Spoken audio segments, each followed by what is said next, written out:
Anne devşe, şerin o paşa, şerin o paşa, Zimanê Kurdî.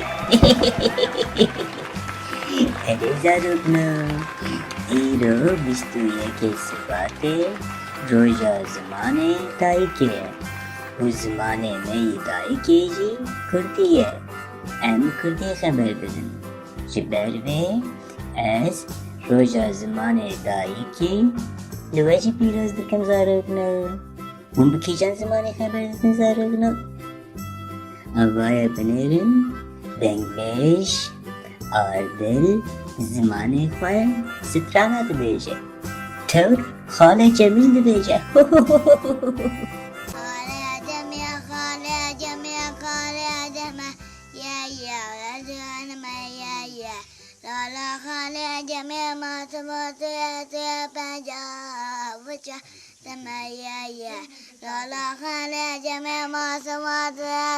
Herîjî erdilê biçîk iştere, gelî xweş distirê.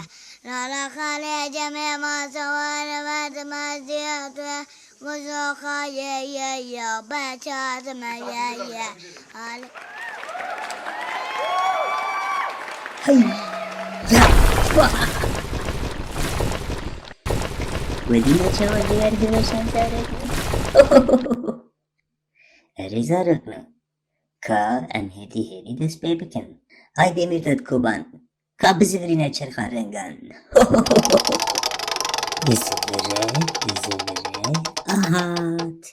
Çi hat? Rengê zer hat zarokno. Zer bi îngilîzî çi ye? Yellow.